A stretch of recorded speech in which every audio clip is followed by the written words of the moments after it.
लाही बरकातहू। Welcome to learning hub channel. आज हम उर्दू में क़वायद देखेंगे, उर्दू क़वायद। उम्मीद करती हूँ आप तमाम खैरियत से होंगे। लर्निंग हब चैनल पर खैर मकदम करती हूँ आप तमाम का। और उर्दू ग्रामर हम शुरू करते हैं। बिस्मिल्लाहिर्रहमानिर्रहीम। रब्बि इश्रह ली सदरी व यस्सिर ली अमरी वहलुल उक़दतम मिन लिसानी यफ़क़हू क़ौली। क़वायद ज़ुबान उर्दू। किसी भी ज़ुबान को अच्छी तरह बोलने और लिखने के लिए ज़ुबान में मुरव्वजा उसूलों या क़ायदों की पाबंदी बहुत ज़रूरी है। क़ायदों की इसी पाबंदी को ज़बान के क़वायद कहते हैं, है ना। ज़बान के लिए कुछ उसूल और ज़वाबित होते हैं, उन पर अमल करना ज़रूरी होता है और उसी को क्या कहते हैं? क़वायद कहते हैं। उर्दू के क़वायद को माहिरीन ज़बान ने 5 हिस्सों में तकसीम किया है: इल्म हिजा, इल्म सर्फ़, इल्म नहव, इल्म बयान और इल्म उरूज़।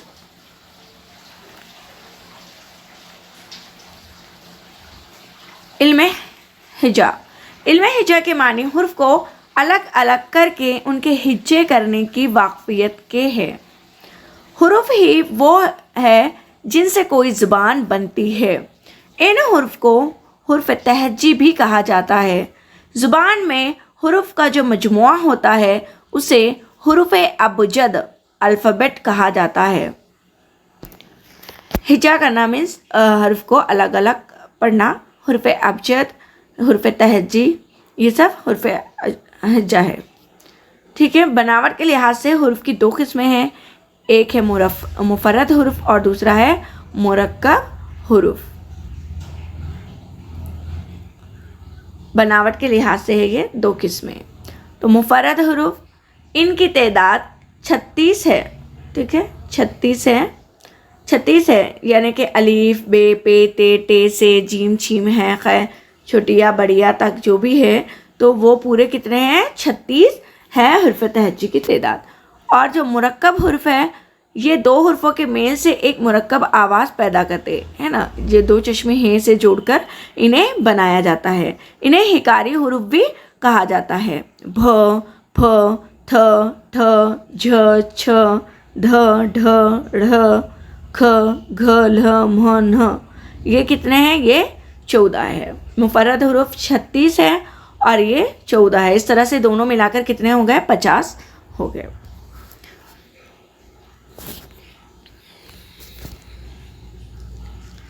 आवाज़ के एतबार से 2 किस्में होती है। एक तो हुर्फ़ इल्लत और दूसरा हुर्फ़ सही। हुर्फ़ इल्लत वो हुरूफ़ जिनके मिलाने से अल्फाज में हरकत पैदा होती है, उन्हें हुर्फ़ इल्लत कहते हैं, जो कि अलीफ, वाव और ये 3 है। हुर्फ़ इल्लत कितने हैं? 3 है, अलीफ, वाव, ये। बे के साथ जुड़ने पर आवाज़ अलीफ जब जुड़ेगा तो ऊपर की तरफ जाएगी बा, बो। वाव के साथ जुड़कर, छोटी ये के साथ जुड़कर नीचे को जाएगी बी। हुर्फ़ सही अलीफ, वाव और ये के अलावा बाकी तमाम जो है हुर्फ़ तहज्जी वो क्या कहलाएंगे? हुर्फ़ सही होंगे। कभी कभार अलीफ, वाव ये भी हुर्फ़ सही में आ जाते हैं, मगर हुर्फ़ इल्लत 3 है, अलीफ, वाव, ये याद रखिएगा। चूँकि उर्दू ज़ुबान हिंदी, फ़ारसी, अरबी, अंग्रेज़ी वगैरह कई ज़बानों से मिलकर बनी है, इसीलिए उर्दू को क्या कहते हैं? लश्करी ज़बान कहते हैं। इसमें हिंदी, फ़ारसी और अरबी के हुरूफ़ भी मौजूद हैं। मसलन से, है, ज़ाल, स्वाद, दुआद, तोएं, ज़ोएं, ऐन, क़ाफ़ अरबी के हुरूफ़ है।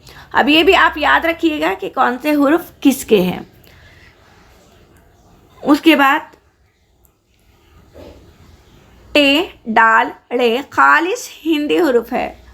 कौन कौन से? टे, डाल, ड़े।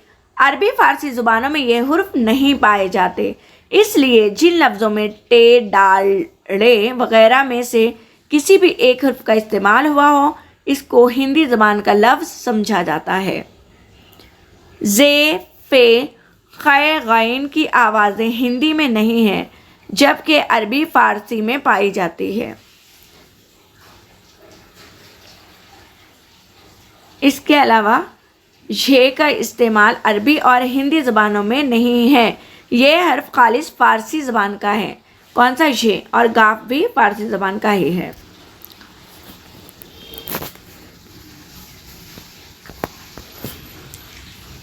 इन ही मुफरद और मुरक्कब हुरूफ के ज़रिए उर्दू ज़ुबान ने तहरीरी शक्ल इख्तियार की है। लफ्ज़ को सही तौर पर इस्तेमाल करने यानी सही तौर से अदा करने को तलफ़्फ़ुज़ कहा जाता है। सही तलफ़्फ़ुज़ के लिए आराब का जानना बहुत ज़रूरी है। आराब से भी सवालात आते हैं HTT में। हम आगे सवालात भी देखेंगे, नेक्स्ट वीडियो सवालात की बेस पर होगा। तो उसमें आराब पर भी बहुत सारे सवालात पूछे गए हैं UPTT और HTT में। ठीक है, वहाँ TT में भी आते ही है। तो आराब को अलामत इल्लत भी कहते हैं, वोवेल्स पॉइंट ऑफ साउंड। ठीक है, आराब इन अलामतों या हरकत को कहा जाता है जिनके ज़रिए हुरूफ का आपस में मेल होता है या वो एक दूसरे से जुड़ते हैं। आराब की गलती से लफ्ज़ कुछ का कुछ बन जाता है। आराब की अगर गलती कर देते हैं हम तो लफ्ज़ के मानी बदल जाते हैं और वो कुछ से कुछ हो जाता है। इसलिए आराब का इल्म और उनका दुरुस्त इस्तेमाल ज़ुबान का बुनियादी हिस्सा है। उर्दू, अरबी, फ़ारसी तीनों ज़बानों में आराब मतलब ज़बर, ज़ेर, पेश और जज़म। याद रखिएगा, आराब में ज़बर, ज़ेर, पेश और जज़म आते हैं। मद और तशदीद इसमें नहीं आते हैं। ठीक है, इनके अलावा जो मद, तशदीद और तनवीन को क्या कहा जाता है? अलामत कहा जाता है। आराब किसको कहते हैं? ज़बर, ज़ेर, पेश और जज़म को। और अलामत किसे कहते हैं? मद आता है ना, अलिफ मद आ। तशदीद को इस तरह से जाहिर करते हैं। और तनवीन, दो ज़बर को अलामत कहा जाता है। ज़बर, ज़ेर और पेश को हरकत भी कहते हैं। आराब को हरकत भी कहते हैं। ज़बर के मानी है ऊपर को, है ना। अरबी में फ़तह भी कहा जाता है, जिस पर लगता है उसको मफ्तूह कहते हैं। ये ज़बर तो हम सब वाकिफ़ ही है ज़बर से, ज़बर की आवाज़ से, लेकिन इसकी जो मानी है और इसको फ़तह भी कहा जाता है और जिस पर लगता है उसको मफ्तूह कहते हैं। ये याद रखने वाली बातें हैं। ज़ेर मानी जो है वो नीचे है। अरबी में इसे कसरा भी कहते हैं और जिस पर लगता है इसको मकसूरा कहते हैं। पेश अदा करते वक्त ज़ुबान आगे को जाती है, इसलिए इसका नाम क्या है? पेश है। जज़म का दूसरा नाम सुकून है, ये भी याद रखिएगा।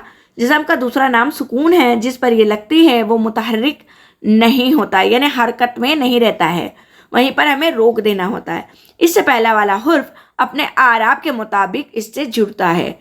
मिसाल के तौर पर मजदूर, बर्बाद, करम, है ना। मजदूर में जे पर देखिए जज़म, बर्बाद, करम मीम पे।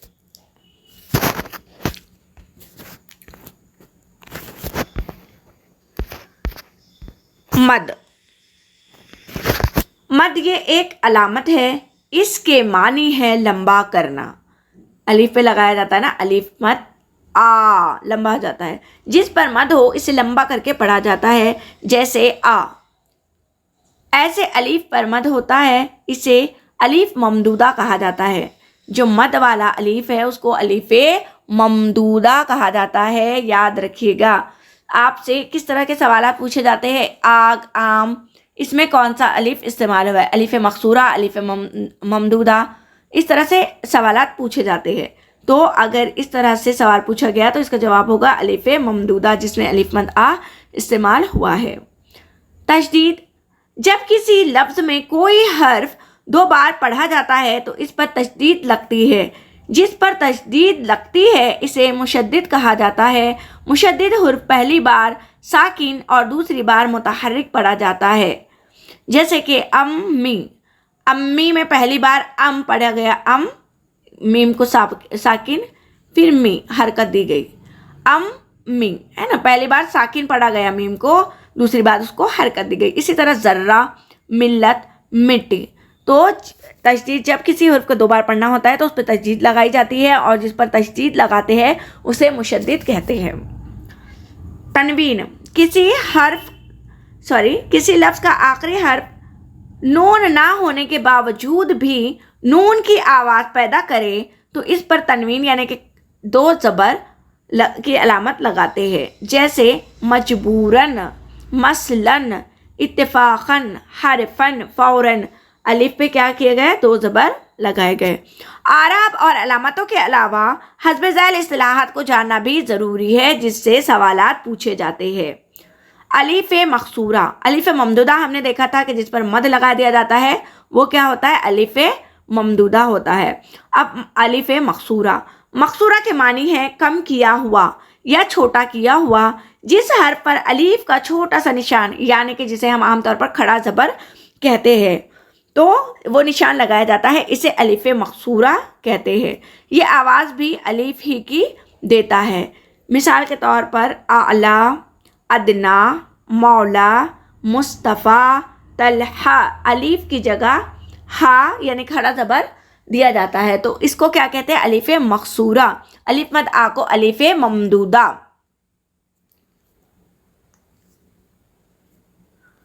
हाय मख्तफ़ी, हाय मलफूजी, हाय मलफूजी सॉरी क्या बोल रही मैं, हाय मलफूजी। इस हे को कहते हैं जो साफ तौर पर पढ़ने में आए और इसका तलफ़ुज़ साफ जाहिर हो, जैसे कि वाह, हे का आवाज़ आ रही है, शाह, राह। लेकिन हाय मख्तफ़ी या हाय खफ़ी में इस है को कहते हैं जो कि साफ तौर पर पढ़ने में ना आए और सिर्फ अपने से पहले की हरकत को जाहिर करे, जैसे कि नामा। नामा में हम हे की आवाज़ नहीं निकाल रहे हैं, नामा है, नाला, आला, हंगामा। मीम लाम हे की आवाज़ को छुपाए हुए है, यहाँ पर मीम ने छुपाया, यहाँ पर लाम ने, यहाँ पर लाम ने, यहाँ पर मीम ने, है ना। जबकि ऊपर मलफूजी में हम आवाज़ पढ़ रहे थे, निकाल रहे थे, वाह, आह, इस तरह से। वाव मजहूल, इस वाव को कहते हैं जिसके पहले उल्टा पेश ना हो बल्कि वो सिर्फ वाव की आवाज़ के साथ पढ़ा जाए। ज़्यादा खींच कर या ज़्यादा ज़ोर देकर हमें नहीं पढ़ना है, जैसे कि मोर, मोर नहीं पढ़ रहे हम, मोर पढ़ रहे हैं। शोर, शूर नहीं पढ़ रहे, शोर। जोर, और, है ना। तो इस तरह के वाव को वाव मजहूल कहते हैं, जबकि इसके बरक्स वाव मारूफ उस वाव को कहा जाता है जो उल्टे पेश के साथ खींच कर पढ़ा जाए। नूर, तूर, हूर, गुरूर, शऊर, उल्टा पेश ज़्यादा खींच के हम बोल रहे हैं। जिसमें खींच कर बोला जाता है वाव मारूफ, जिसमें खींच कर नहीं बोला जाता है वाव मजहूल। अब आता है तीसरा वाव मादूला। वाव मादूला किसे कहेंगे? इस वाव को कहा जाता है जो लिखने में तो आता है मगर पढ़ने में नहीं आता है, यानी इसका तलफ़ुज़ अदा नहीं करना पड़ता है। जैसे कि ख्वाहिश, ख्वाहिश लिखा गया है ख्वाहिश, लेकिन हमको क्या पढ़ना पड़ता है? ख्वाहिश। दरख्वास्त, दरख्वास्त नहीं पढ़ते हम, दरख्वास्त। खाबीदा, है ना, वाव लिखा जा रहा है लेकिन पढ़ा नहीं जा रहा है। वाव अतफ, दो लफ्ज़ों को जोड़ने वाले वाव को वाव अतफ कहते हैं। मिसाल के तौर पर बागो बहार, ऐशो इशरत, ये वाव के मानी और में आते हैं। और, है ना, बाग वो बहार यानी बाग और बहार, ऐश वो इशरत, ऐश और इशरत। तो ये वाव अतफ जो दो लफ्ज़ों को जोड़ता है। वाव मादूला जिसमें वाव लिखा जाता है मगर पढ़ा नहीं जाता। वाव मारूफ जिसमें वाव को हमें खींच के पढ़ना पड़ता है, और वाव मजहूल जिसमें हम खींच कर नहीं पढ़ते हैं। याय मारूफ, याय मारूफ ऐसा लफ्ज़ जिसमें छोटी ए इस्तेमाल होती है और इसे खींच कर पढ़ते हैं, इसे याय मारूफ कहते हैं। जैसे कि ईद, खड़ा जेर लगा के, ईद, पीर, अमीर, तस्वीर, ज़मीर, है ना। छोटी ए का इस्तेमाल कर रहे हैं, खड़ा जेर लगाकर खड़े ज़ेर की आवाज़ हम यहाँ पर निकाल रहे हैं, किसमें, याए मारूफ में। इसके बरक्स अगर ये आखिरी में आता है तो इसको छोटी या की सूरत में लिखा जाता है। याए मजहूल ऐसा लफ्ज़ जिसमें बड़ी ये का इस्तेमाल होता है, इसे खींच कर नहीं पढ़ते, जैसे कि देख, केला, देर, एक, है ना, इसको हम खींच के नहीं पढ़ रहे, दीर नहीं पढ़ रहे, देर पढ़ रहे, तो याए मजहूल। आखिर में आए तो बड़ी ये की सूरत में लिखा जाता है। नून वस्ली, नून वस्ली बाज़ अल्फाज में हर्फ नून की आवाज़ उसके बाद के हुर्फ की आवाज़ से मिल जाती है, इसे नून वस्ली कहते हैं। जैसे कि पतंग, रंज, बुलंद, जंग, है ना, पहले की आवाज़ के साथ मिल रही है, गाफ के साथ मिल गई, है ना, जीम के साथ मिल गई रंज, पतंग, दंग रह गया देख के, तो ये नून वस्ली होता है। ये टीटी में पूछा गया था, महा टीटी में पूछा जा चुका है ये। उसके बाद हुर्फ़े इजाफत, हुर्फ़े इजाफत दो इसम के दरमियान अगर का, की, के हुर्फ से जोड़ा जाता है तो इस तरह के जोड़ को इजाफत कहते हैं। जैसे कि अहमद की टोपी, की, अहमद की टोपी, नदीम का चश्मा, मदारी के खेल में भीड़ थी। तो जब भी दो जुमलों को जोड़ने के लिए दो इसम के दरमियान का, की, के हुर्फ इस्तेमाल होते हैं तो उन्हें हुर्फ इजाफत कहते हैं। का, की, के हुर्फ इजाफत है। उम्मीद करती हूँ कि आज का लेक्चर आपको पसंद आया हो। आप सब्सक्राइब कर सकते हैं हमारे चैनल को, हमारे साथ जुड़ सकते हैं, और इससे जो सवालात पूछे जा चुके हैं यूपी टेट, महा टेट और जितने भी टेट एग्ज़ाम में पूछे गए हैं सवालात, वो सवालात हम कल डिस्कस करेंगे और इसके आगे का भी। Thanks for watching this video. Allah हाफिज़।